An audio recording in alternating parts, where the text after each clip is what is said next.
दिदी बहिनीहरू यसलाई हाम्रोतिर टिमिला भन्छ तपाईले खानुहोस् कि खानु होइन हजुरहरुकोतिर हुन्छ कि हुन्न यसको भित्र चाहिँ यस्तो हुन्छ एउटा पाक्चे टिमिला एउटा बाक्चे टिमिला आहा खस्यो मह यति मिठो हुन्छ यो भित्रको मह जस्तो गुलियो अनि पाकेको यस्तो मिठो हुन्छ अनि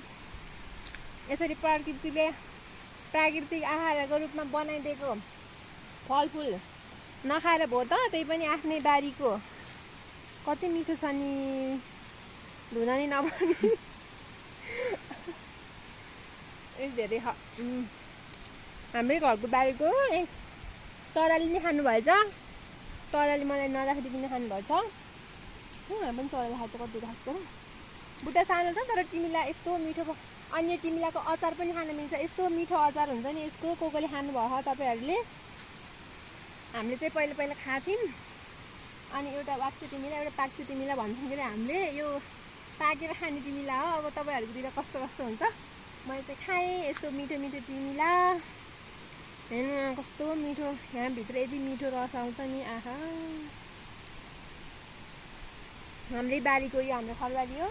यहाँ तल मकै छ टिमुर छ दाइले लाउनु भएको टिमुर यस्तो छ खरबारी तपाईहरुलाई पनि खान मन छ भने कृपया हाम्रो घर आउनु होला मलाई सम्पर्क गर्नु घर म लिएर आउँछु हजुरहरुलाई खुवाउँछु अर्गानिक खानेकुराहरू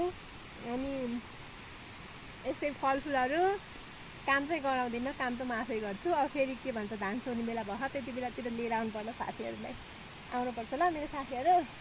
ल म त्यही भन्न आएको अहिले गएँ यो देखाएको मैले मेरो दाइ दिदीहरुलाई देखाएको पहिले उनीहरुले यहाँ खाना त्यति खानु आउँथेन मैले त खान पाएको मजाले